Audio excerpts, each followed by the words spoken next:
Aloha, everyone, and welcome back to The Big Picture. I'm your host, Brian Wallace. Today, we're sitting down with someone who's been a core part of Hawaii's film and television industry for decades. Our guest is Lukas Seno, a 25-plus year crew veteran and the vice president of IATSE Local 665. He's worked through every major era of production in Hawaii, and he's one of the strongest voices advocating for our local technicians, our workforce, and the future of this industry. We're going to talk about how he got started, what's changed over the years, and what Hawaii needs to keep our film industry growing. Let's jump right in. This is my conversation with Lukas Seno.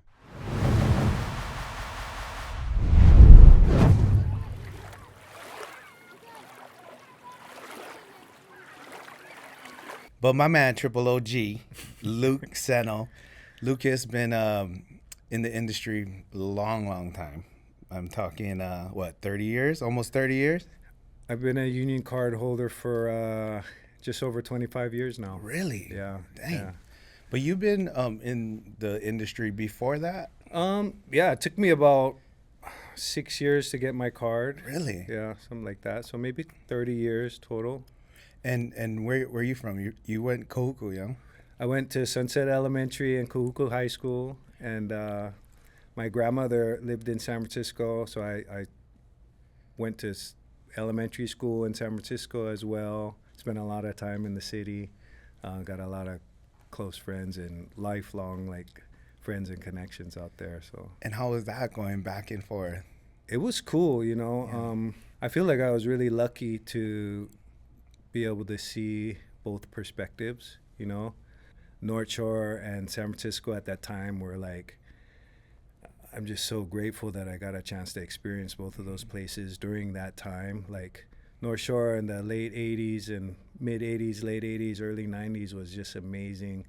It was an amazing, exciting place. And so was San Francisco at that time. So much creative things happening, you know, surf culture, skateboarding, and music and stuff like that. So I'm really fortunate to be able to kind of be a San Francisco native and a North Shore, North Shore Sunset, local, you know. Sunset boy. Yeah, yeah.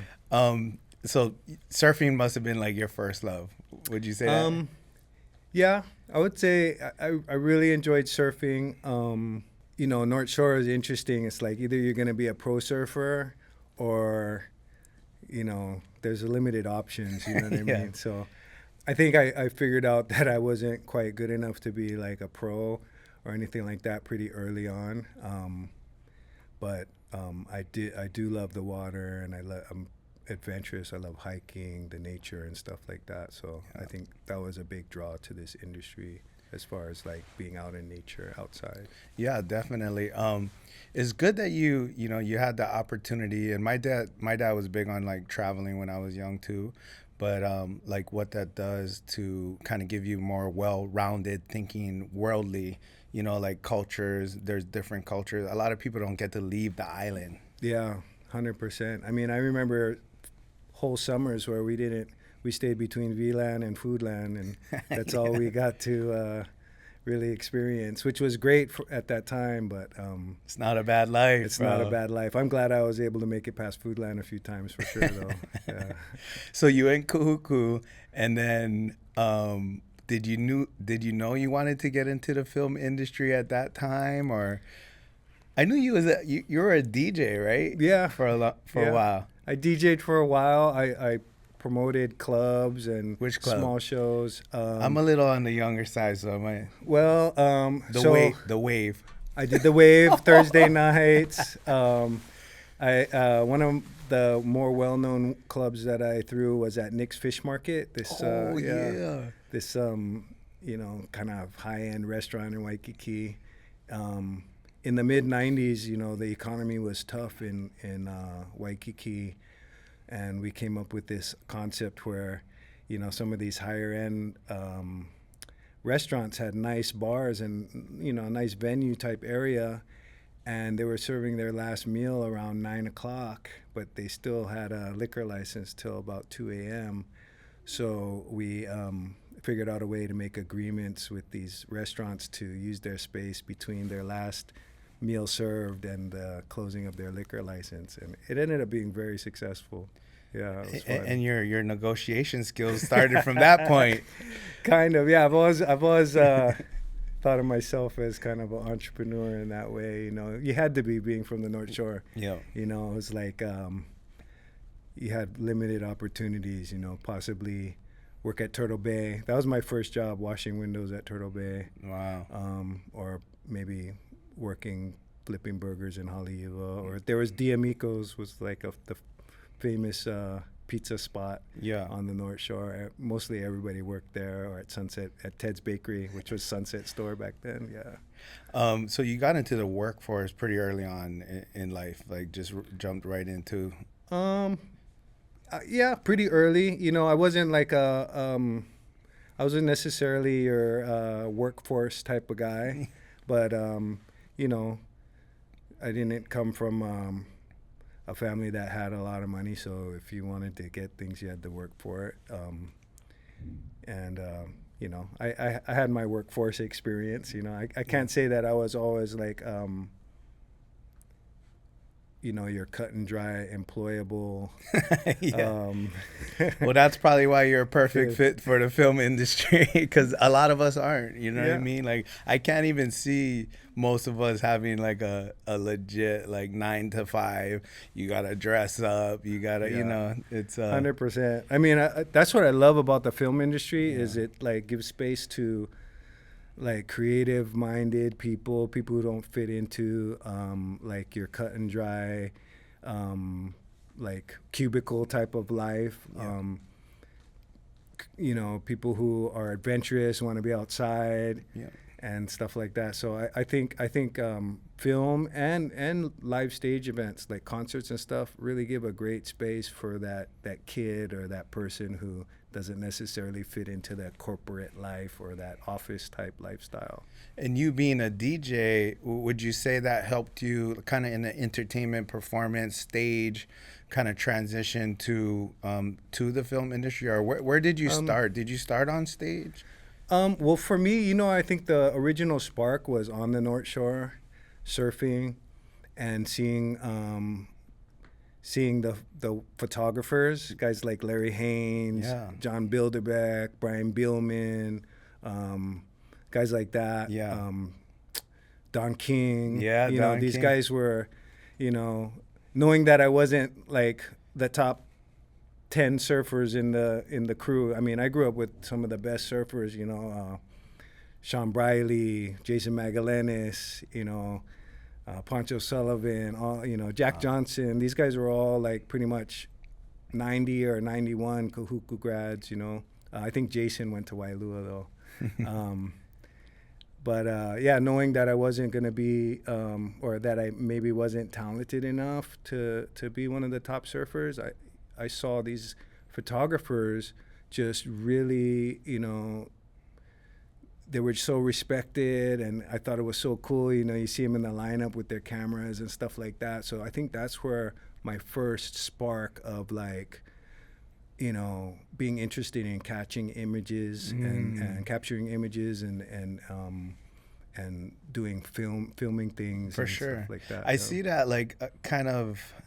I think in our community, like our close community, like you get a lot of skater surfers where, you know, if you grew up like I grew up, like you watch a whole bunch of these almost like homemade productions, but they're like iconic to you, you know, and it's like, it's kind of almost like was the original Jackass type stuff where they're doing silly stuff, but then this is a whole bunch of surfing, skating. It's kind of like the original reality show maybe where you see like their life, and then of course they're all sponsored, so like that's your dream doing all of that. But I was the same way when I first got my camera, my dad's camera, you know, it's just going around shooting us, you know, skateboarding, messing around, and I think a lot of guys like that come from that world, right? Yeah, I think so. I mean, to this day you see kids doing their edits, they call them now, right? Yeah. And I think like, before the days of Jackass and stuff, like we would just try to get shots for each other and film because, you know, maybe Larry Haynes and the guys weren't really concentrating on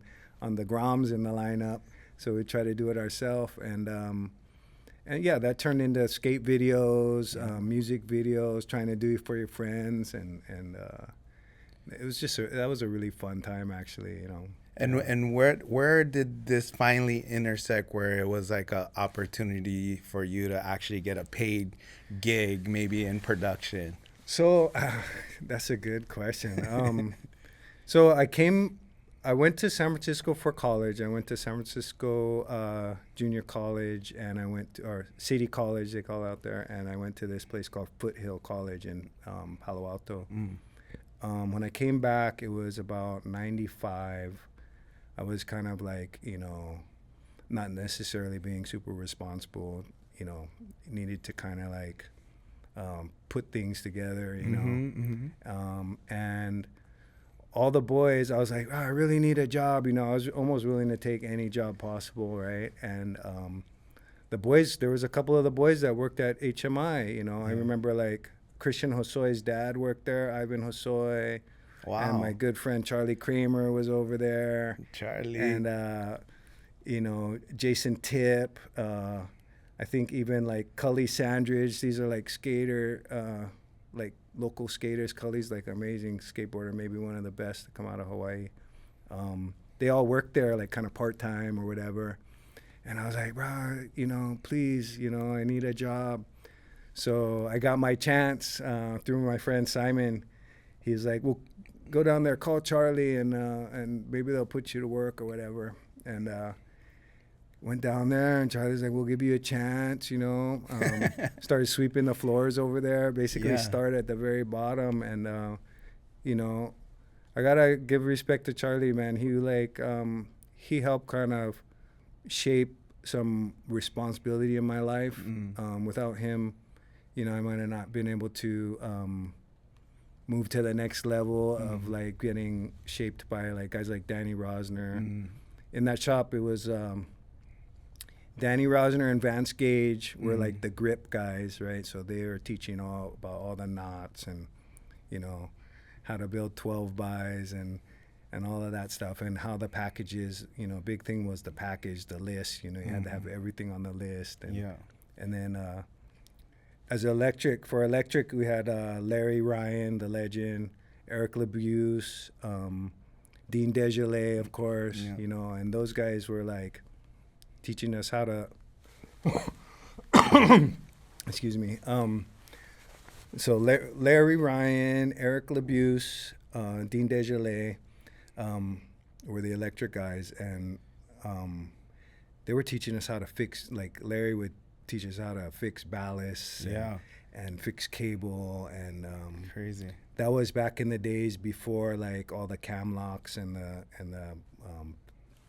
the Bates plugs. So we had like these pin and paddle deals that were like felt super dangerous. Like you could hear the electricity buzzing in there. But yeah, at that point, I really kind of got drawn to lighting and electric. It just seemed like it was one of those things that you needed a little more technical skills, a little more interesting as far as like, you know, Larry and Eric just really made it fun and cool, you know what I mean, when it came down to electrical distribution. Yeah, man, that's a big thing. A lot of people don't understand, like, you know, there's a lot of math involved. I mean, it's very dangerous, you know, and to be honest with you, I'm a grip, right? And I didn't mean anything. And believe me, all grips and electricians get along just like this. So we're perfectly fine here in Hawaii. That's a lie. No, you know, there's days as a grip, you know, I'm watching the electricians, and we're in Hawaii. So we're doing a lot of daytime, exterior, on the beach. And to be honest, not much going on with electric, right? So we walking past you guys like, damn. And I start thinking, did I fuck up being a grip? Like, I think electric is where it's at, you know? But then as soon as those days come where it's raining, you know, stuff starts tripping, lightning's in the area, which we get those days. I sit back and I go, thank God. I don't care. I'll trade all those days for this day, you know? You definitely, you get your good days, or your not. they're all good days, you know. All You get good your days. tough days, and then you get your day exterior on the beach days, Yeah. which every electrician loves that. But we do have our challenges. You know, I found, for me, I really found a big, like, a lot of satisfaction out of, like, unlocking these kind of, like, you know, electrical setups, or, Yeah. you know, and then there's, like, you know, the lighting setup, and how you're going to do your distribution, and a lot of strategy and stuff involved in that. I'm sure it's the same with grip too. Yeah. But I really got some satisfaction out of the electrical side of it. So that's when it was, like, kind of almost right from the beginning. I was just like, I really want to be an electrician. Really? You know? Yeah. Was Danny and Dean owners at that time too, or? Yeah, it was, there was Danny, Dean, Larry, and Eric, and Vance. I believe Vance was a partner. Right. On the grip side. That was like in 95. And these are the OGs that started HMI, ran HMI, which is really it's the oldest local rental house in Hawaii, right? I believe so. The oldest existing one. You know, there was like MPS and Alan Brady, had Brady Photo. So there's a couple other ones, but HMI is the longest running one that's still operating today. And I love that's where you started, you know, and I can tell the difference on set, right? When somebody comes from like a place like HMI, equipment rental house, right? And like you said, the first thing you're gonna learn over there is, number one, how to sweep up.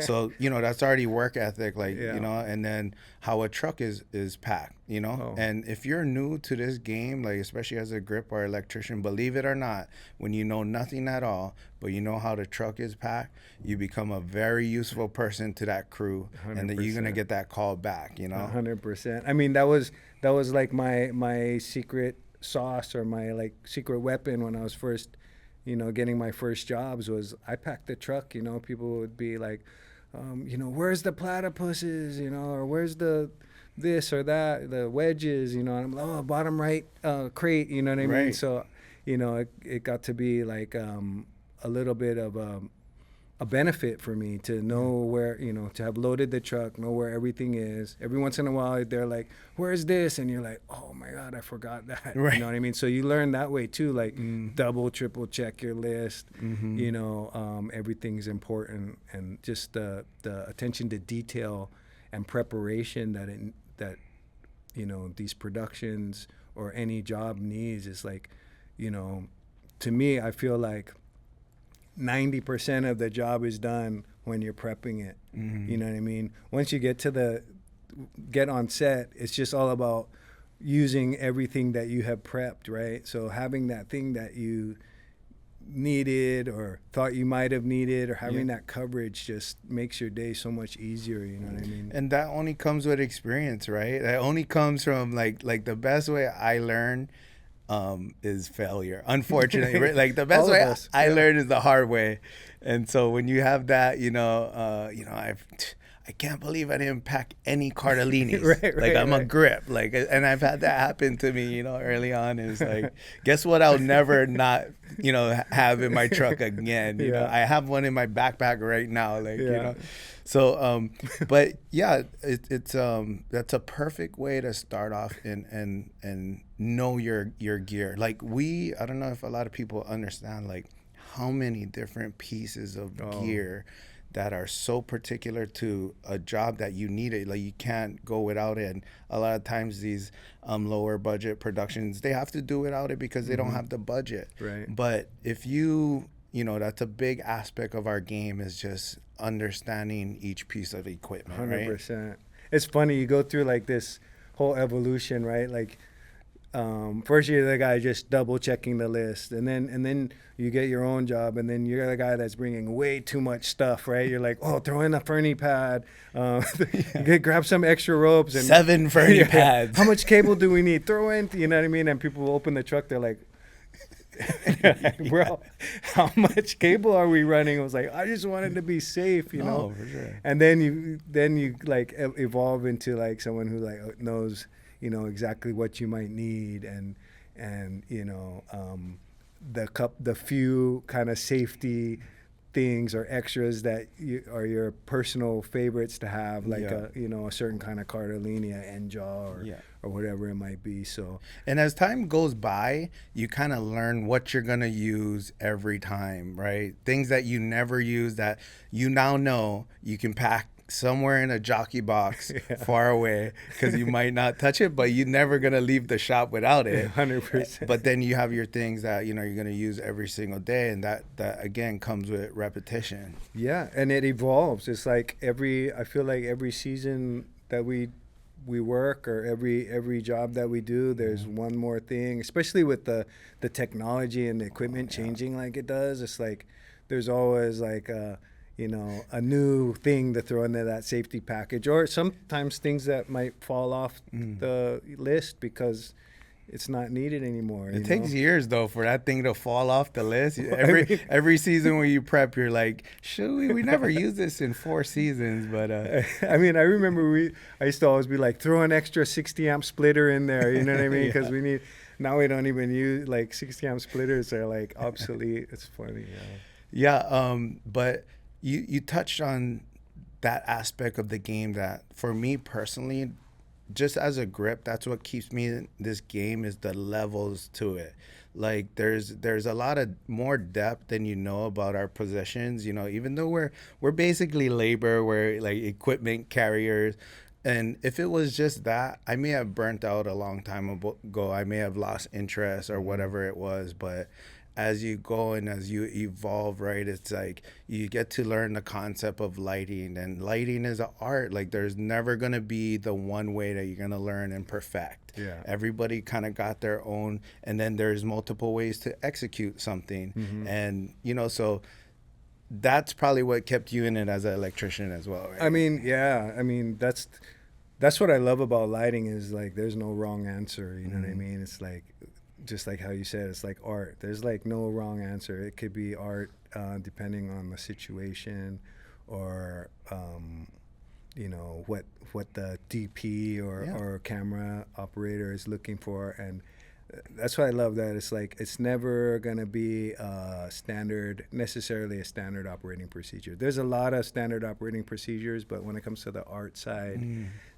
there's always that element of organic kind of like surprise, or like cool twist that you see. You know, there's always something new, and I love that about this industry. You know, there's a fun part to that too when you're working with different DPs. You know, and there's an art just in that, how to work with a DP. Some DPs, you know, if you're a gaffer, they give you a lot of room to play, a lot of room to be creative. And then there's some DPs like, just do it exactly how I tell you. Don't use your brain. Just bring the stuff, right? Yeah, 100%. Which ones you like to work with?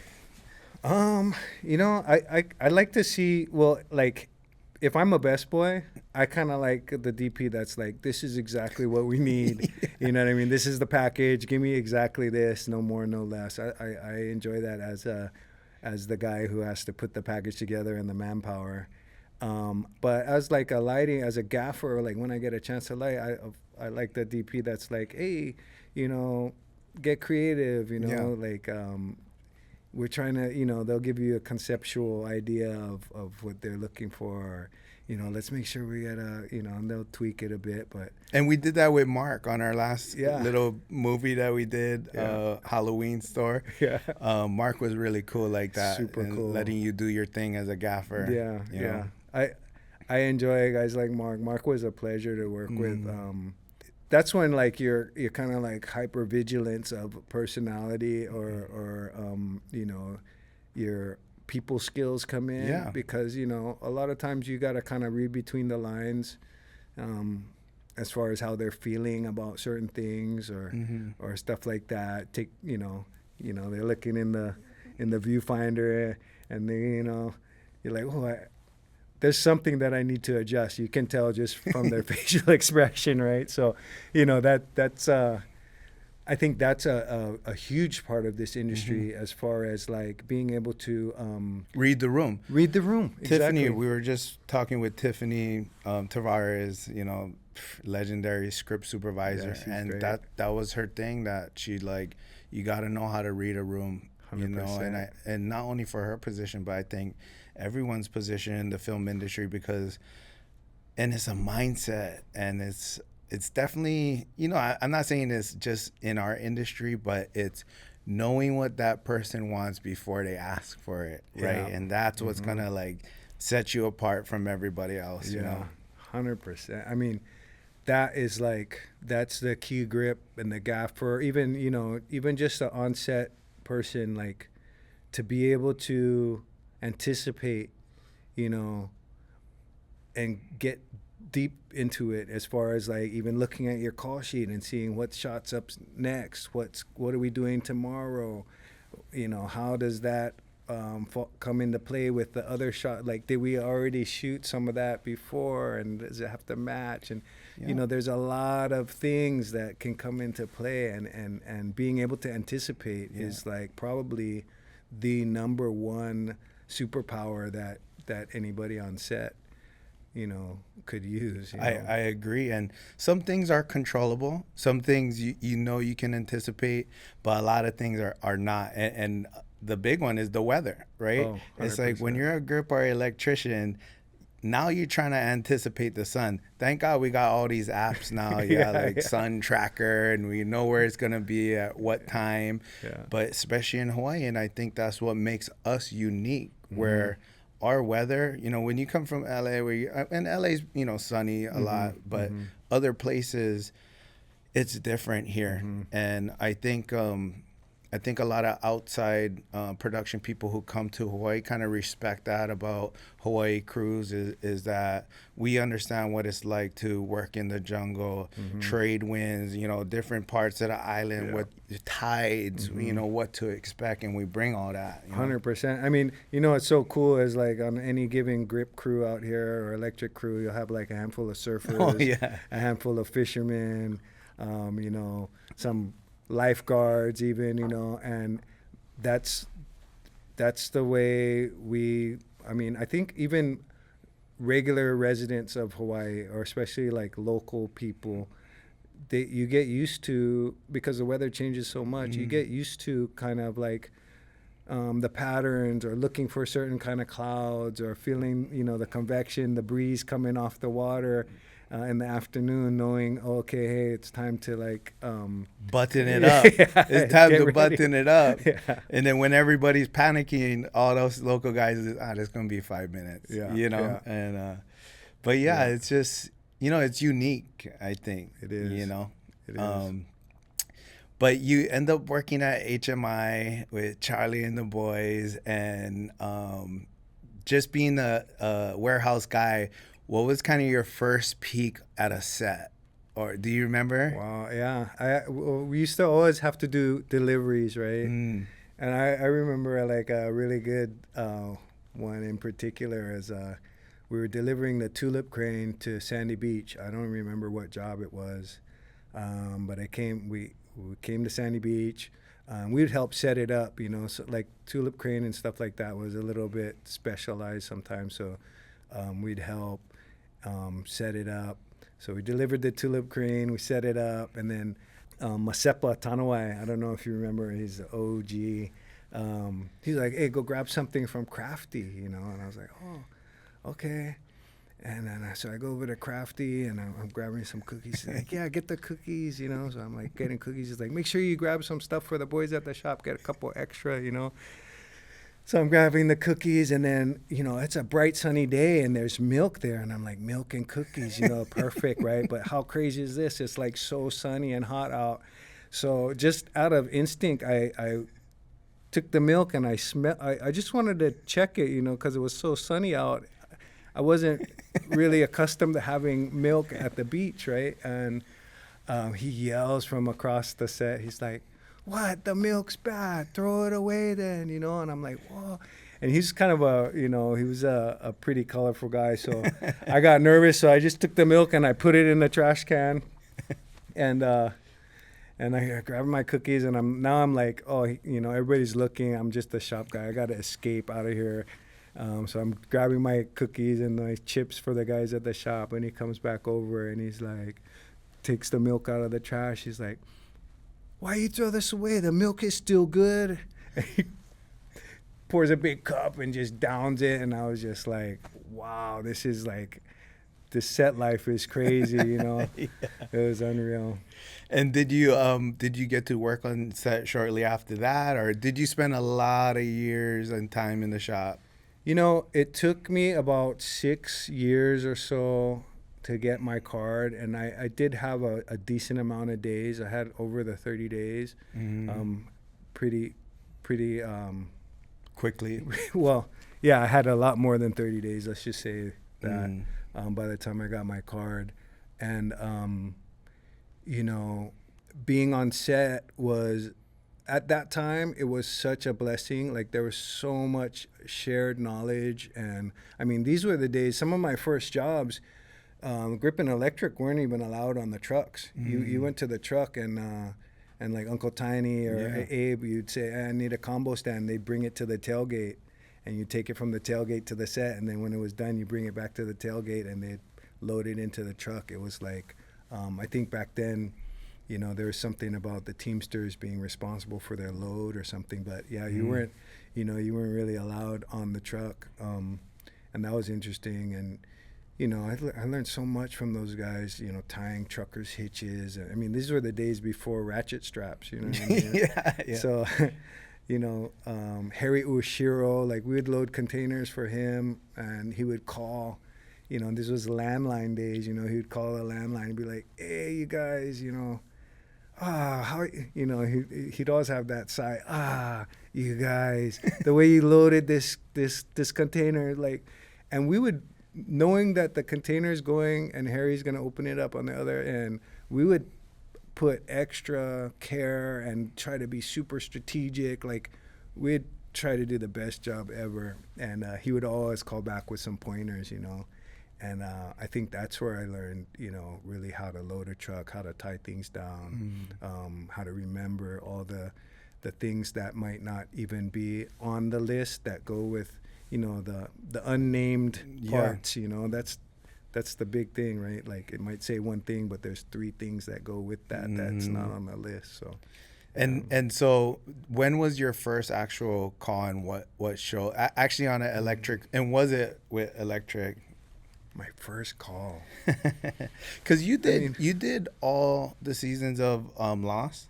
I did. I didn't do all of them. I missed the last half of the last season, but I did a lot of the second unit, like second unit best boy, and then I started out on first unit.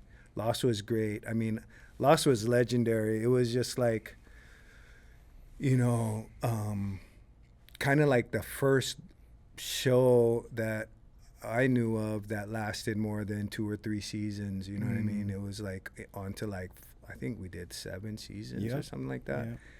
And, you know, once you pass 2, you know, before that it was like, oh, season 2, season 3, pretty much figuring the show's going to end. You know, I remember they brought out the invisible monster or whatever, and a lot of guys are like, oh, I guess that's it for this show, you know. But it kept going, and, you know, season 4, season 5, and I just thought, you know, that was such a groundbreaking moment in our industry in Hawaii, because it created this long-term kind of opportunity. You know, a lot of our guys, like a lot of the guys that I came up with, we all got married during Lost. We had our first kids during Lost. I think it gave us that security of like almost like a full-time job type of thinking. You know, we're able to put some money away and feel confident enough to start families and stuff like that. Yeah, I mean, that's where you build the long-term skills too. You know, just the 100%. consistency. I think that's a issue that Hawaii dealt with for a long time too, where like there's no shows long enough where you can build consistency, and you can, like we talked about, get to those next levels of understanding strategy and setups and repetition, you know? Yeah.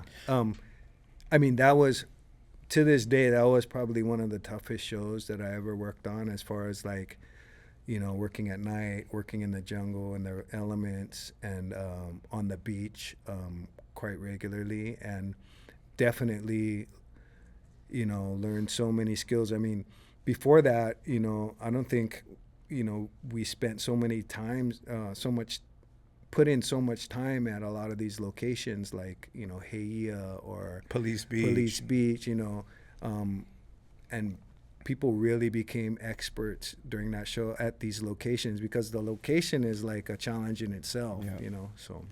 Yeah.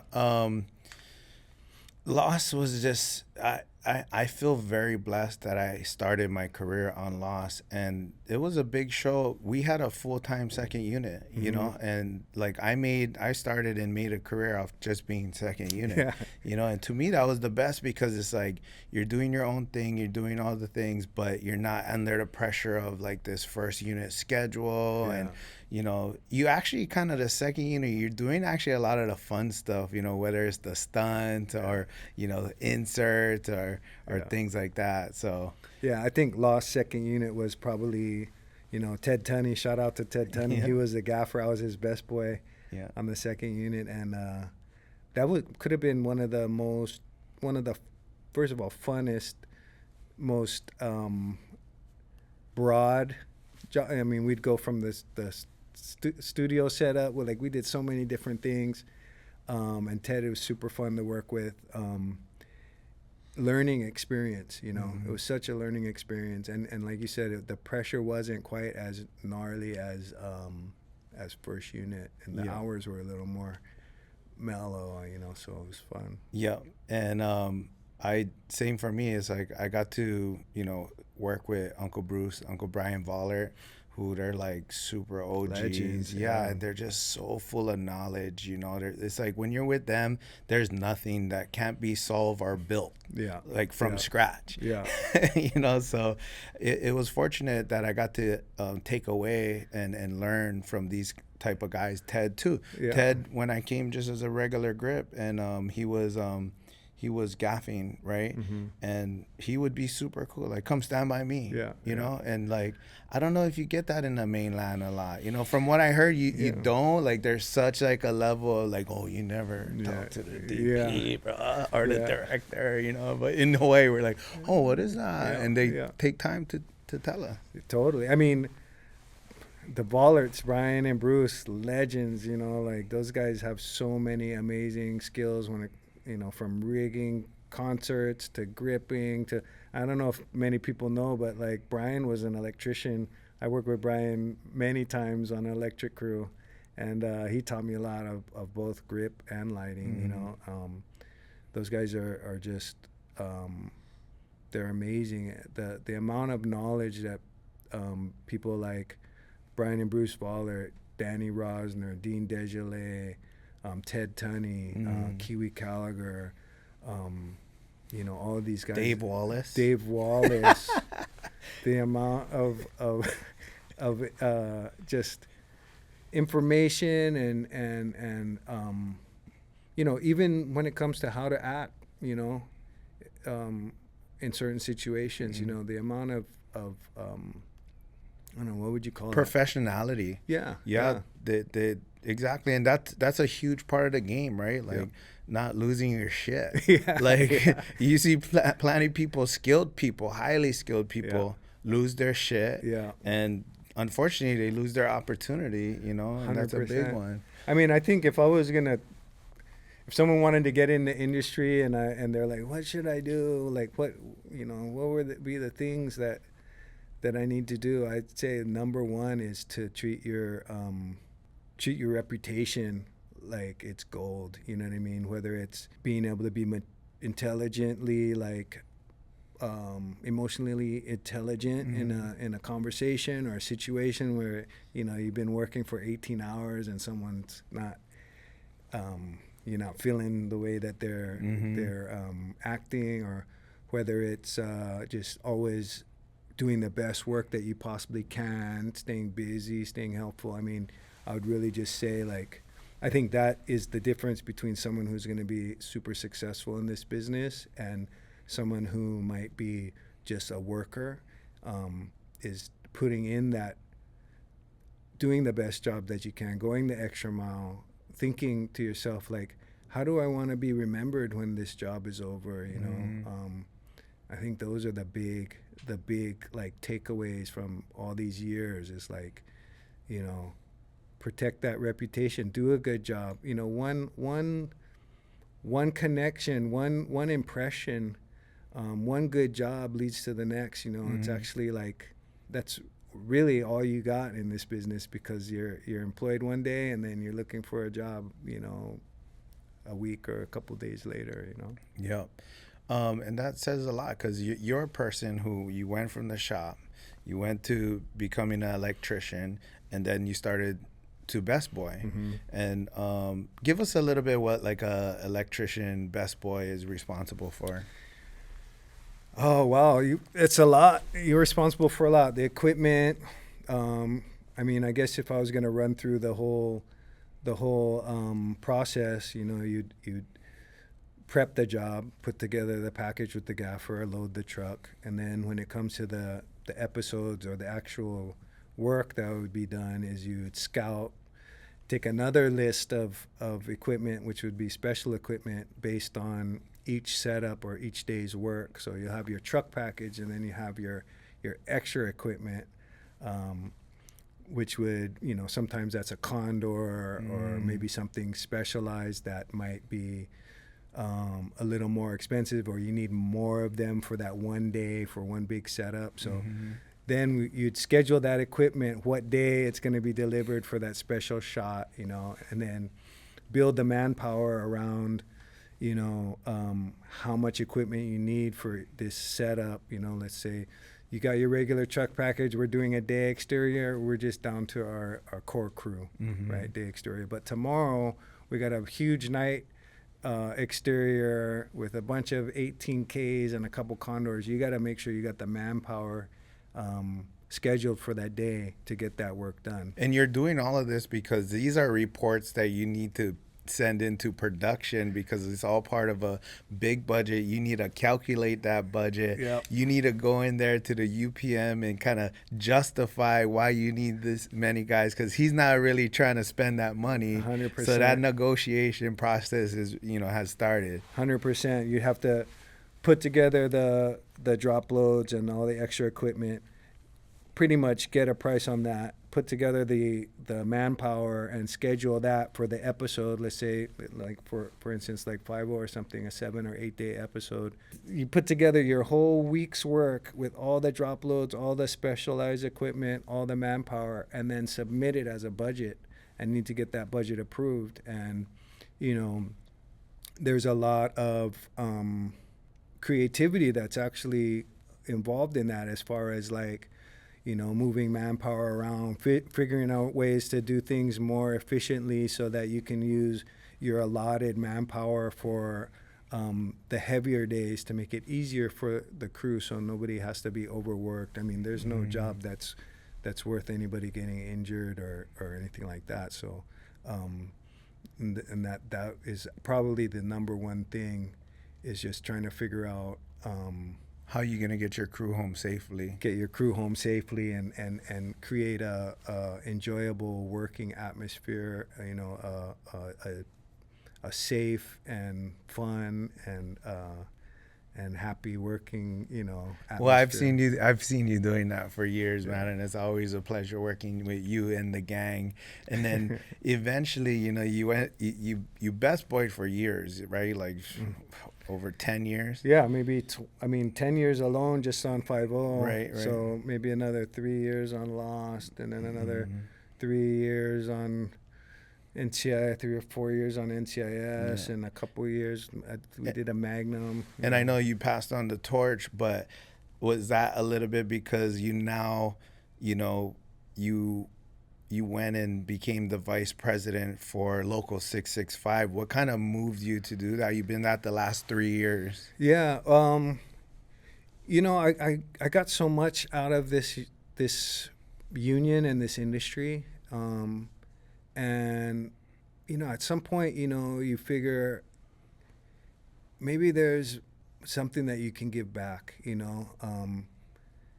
Maybe there's some way that you can bring increase to other people's lives, instead of, it becomes, you realize that it becomes very, there's all these different crafts and departments, and even within like electrics, there's different electric crews, and one of the best things about this industry to me is like the guys that, like you, like we started on Lost together, and a lot of us got married within the same couple years and had kids on the same schedule. So our kids are, even if you have 3 kids, all 3 of your kids are kind of the same age, and we're going to, baby parties and celebrating like our family milestones together.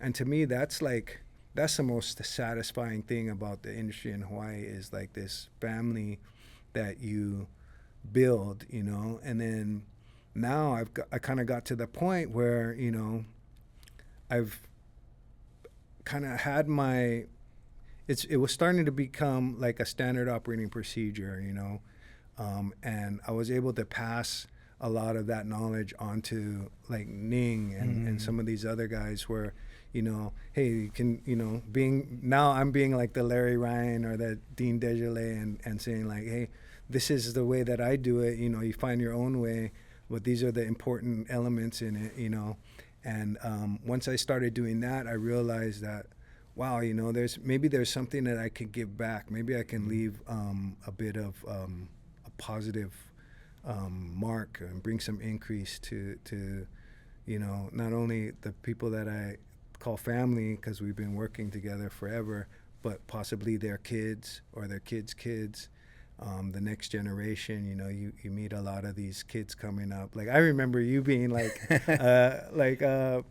elementary school when you come in by the shop with your dad, and seeing that evolution. Yeah. Even Moku and all of these guys, you see this evolution of like young kids starting in the industry to becoming like one of the heavy hitters. It's really inspiring, you know what I mean? So yeah, I would love to.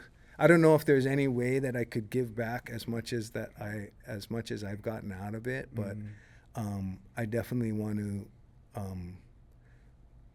put in, bring some increase to the community in some way.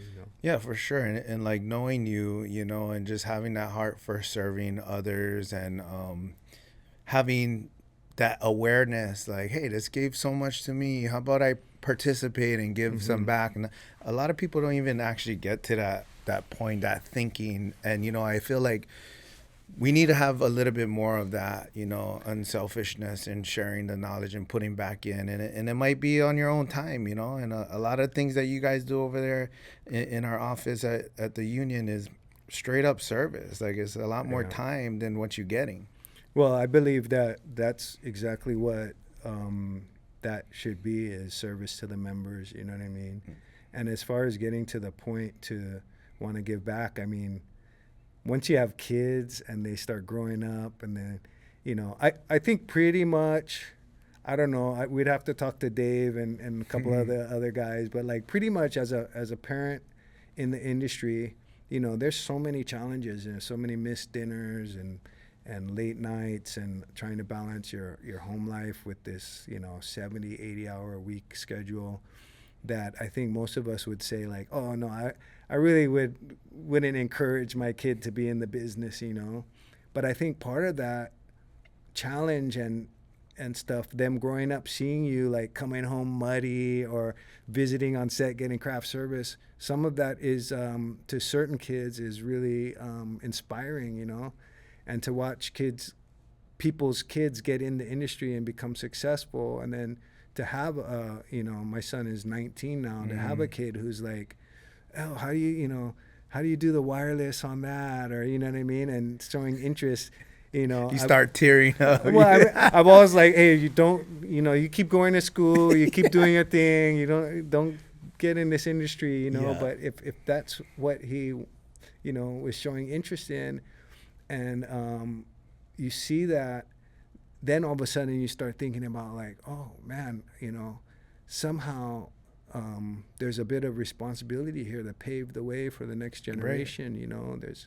there's a responsibility to kind of like, you know, give back after everybody gave, you know, all those guys, like I said, Larry Ryan, Eric LaBuse, Dean Desjardins, Danny Rosner, you know, Dave Wallace, these guys all gave so much, and I feel like it's my turn, you know. And that must fire you up like more than a professional level to build our industry. And, you know, this industry is very challenging. We're in a challenging time right now, you know? Yeah. And how have you seen that kind of flow of challenges over time and where we're at now? Is it unique, the time that we're in now? Yeah, you know, I think it's I'm not quite sure we've had this slow for this long. But there has been some very slow, like 9/11. I remember, I remember there's, you know, been some slow times. And before, you know, there was only like maybe a season or, you know, a movie, and then you'd have to pivot. So I think a lot of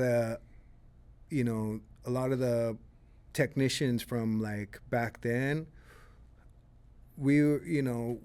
there was an understanding that you were going to have to be able to be pretty nimble as far as like finding side work or having something kind of like a fallback to fall back on in between the shows. And then, you know, we had that long run of multiple TV shows. I mean, I think there was like 4 shows going on at one time. You know, we had Doogie, Magnum, Five-0. What else did we have? I forget. But And then some movies come in here and there. Yeah, so it was super busy. And I think, you know, a lot of members got in during that time because it was busy. And I think, you know, many people didn't really experience the having to be nimble and having to have a backup. So then when it went away, it even kind of like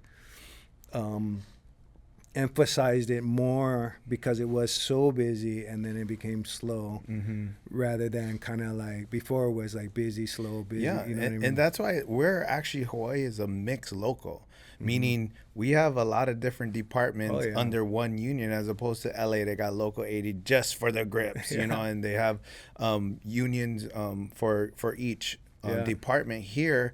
And the way it was like when my dad was coming up is like one day you're electrician, one day you're grip, one day you're props, one day you're costumes, one day, you know, and you had to do that because there just wasn't enough work. So I do know that, like, as unique as a time this is, this industry in a way has been very, you know, up and down. Like I remember after Waterworld, there was like a long drought of work for, you know, I want to say years, you know, and it was very hard. And a lot of people in our union made their living on stage calls, right? All the concerts that you see at the Blaisdell, the Shell, like that's still our union. So we do the production, TV, film work, and then we also do the stage work as well, right? Yeah, totally. I mean, I remember being so lucky to be able to like work grip on a commercial and then go and do props on a different commercial or, you know, TV show, and then be an electrician another day, you know, and then be slow and then get called to go on stage and run spotlight or even help with rigging. And those days, to me, that was super exciting because, you know, I was lucky enough to do everything. I mean, I went and broke ice and wheelbarrowed ice out of the Disney on Ice, you know, and there was so many cool like jobs that were so different, you know, and you know, I wouldn't say that I was a stage, you know, I think maybe I would have been considered more of a film person, for sure. But there was a time when it was pretty even, you know, between, you know, like I wouldn't have been able to say that I was just an electrician. Like I was a prop person just as much as I was an electrician, and I might have at sometimes worked stage just as much as anything else. So, those were good times. And I mean, your evolution too, just, you know, you became vice president. You've been doing that for a few years, and then the same place that you was sweeping floors at, you had an opportunity to help run HMI for a little bit, right? Yeah. So, you know, my kids were getting older. I got a 19-year-old son. I think he was just graduating that year, and my daughter was 16. She's 17 now, and my youngest was 11. She's 12 now, and I was just realizing, you know, like, basically I had my son when I was working on Lost, and he was a Lost baby. We actually had his first baby luau at Police Beach. Sick. Yeah, it was pretty amazing. It was a legend. Just so many good memories. But you know, you start realizing, wow, obviously super thankful and grateful, but I had been working pretty much, you know, that whole time, you know, 70 hours a week. I mean, we have hiatus, but we all know how taxing that schedule can be. And I was just realizing that if I didn't kind of take a break for a little bit, my kids would be out of the house and gone. And you know, maybe it would be too late, kind of a thing, you know. For sure. And this was before there was any inkling of any slowdown or anything like that. So I, you know, HMI asked, they're like, hey, you know, if you're interested, we'd like you to come and be like an account manager and kind of manage some of our bigger accounts. And we need somebody we'd like somebody like you that knows the equipment and has relationships with producers to come in and kind of manage these accounts. And I was like, well, that's a great opportunity. And the more I thought about it, the more I thought, well, you know, I really want to spend some time with the kids and have these couple of years, you know. And this being before any idea that it was going to slow down, it felt like a huge sacrifice, you know, because I really do love lighting and I love being on set and you know, just the crew. Some of those guys, I spend more time in that truck and with those guys than during that 20 years or whatever than I did with my family. Like, we were close, you know. So it was hard. It was a hard decision, but I decided to do it. And so I was there for about a year and a half, maybe a little bit more. And then all of a sudden everything slowed down. And things became a little bit challenging for them and for everybody, you know. I got to see a lot of the impact of the slowdown, you know, through the lens of the VP at the union hall and what some of the members were going through, and the situations that were going on over there with like legislation and tax credits and film tax credits and operations in that aspect. And then I got to see the impact from a vendor's point of view as far as like investment, having huge investments. I mean, these vendors, I got to give it to them, like, they make huge investments in this industry for us to have tools to work with, you know what I mean? And it's no small investment or no small risk. We found out now, even the guys who have just a few things found out in the last couple of years what a huge risk and investment that is, you know, when things slow down, you know. We're on the verge of losing a lot of these places, you know what I mean? And then where are we going to be? You know, and I think that's the real scary thing that maybe people don't understand. Like, oh, it'll eventually come back, and oh, we didn't get what we wanted, you know, this legislative session, but next year. But then it's like, well, people are going to find other jobs. Now we're not going to get anybody back in our gang, our crew. Like, I know plenty of guys, you know, they're car salesmen now, you know, and and then our big, you know, rental houses who've been paying these bills and just invested in this new digital age of lights and putting themselves out there they burned through all of what they had in their reserves, and they're about to call it quits. And then where are we going to be for infrastructure? Hawaii now is going to lack the personnel and the equipment that we need to move forward, no matter how good the incentives become. You know? Yeah, I mean, I think that's a huge thing, especially like, you know, all the people with all of those skills that we're talking about, anticipation, hardworking, all those people are so hireable. Mm-hmm. All those people have many skills, and I mean, if you can survive in an industry like the film industry, or even the stage industry, where you have to be that nimble and that flexible and think on your feet in that way, really, you're probably an asset to any company in any, you know, whether it's construction or whatever. Mm-hmm. And you know, all the best guys are the most hireable. Mm-hmm. You know, so just like you're saying, like I think more than anything, that is a huge risk to have the industry come back and then not have the technicians, you know, or not have the equipment. You know, it's something that is a total possibility and an issue right now, as far as like, how do we create enough sustainable and consistent work for this industry to kind of thrive. Mm-hmm. You know what I mean? It's like a garden. Like, if you don't water it for a couple of years, there's a lot of work that needs to be done before you get it back up to par, you know. And there was a time where we had a lot of different things going on, like say, for instance, Japanese commercials. Like, that was a whole market in itself, and that went away because, you know, that visa thing went away.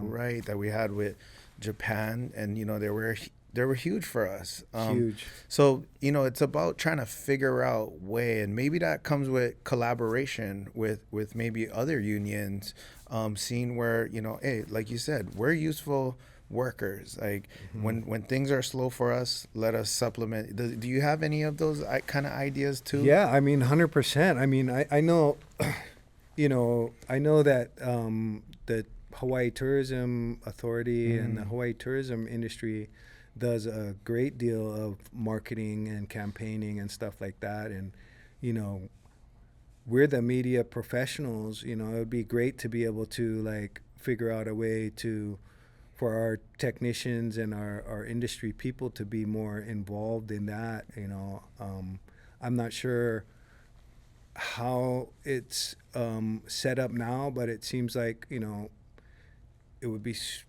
amazing if there was like a Hawaii-based advertising agency or a group of people that could facilitate some of this media or marketing for our state. I mean, it's for our state. I think we're experts in our state. I mean, we've been doing it a long time with all these shows we're on. Yeah. That's like weekly marketing. I mean, you know? Yeah, for instance, like Baywatch, man. Baywatch was amazing. That was another one of those like benchmark shows. Like Baywatch, it was like they had so many marketing collaborations going on, whether it was the cell phone that they were using or Hilton Hawaiian Village showing like, you know, Rainbow Tower or the front sign, or I believe, you know, I think all the different shows have had different marketing collaborations, which I really feel like made a huge impact for tourism, you know. I don't know, correct me if I'm wrong, but I feel like during 5-0, every time I went to Waikiki, I was running into like an Australian tourist or something who was like talking about Alex O'Loughlin and how amazing he was. You know what I mean? Anybody, Germany, anywhere, the States, like when we're in Waikiki, crowds of people, and they'll tell us straight up, hey, I'm a huge fan of this show, and for you guys to actually be shooting a scene when I'm on vacation is a dream come true. And then we're over there at Crafty going, oh, right on. We're just working. But let's talk about the future of our industry. You have you have a son, Toa, love Toa, super respectful kid. Where do you find the hope in him making a career out of this, or what do you tell the person that is in it right now trying to hold on? Are you hopeful for this industry? Yeah, I would say, you know, this we're really fortunate to be in Hawaii. You know, we have what a lot of people would call like a prestige location. You know what I mean? It's like the place itself is a character and is desirable and is just an amazing asset for the industry.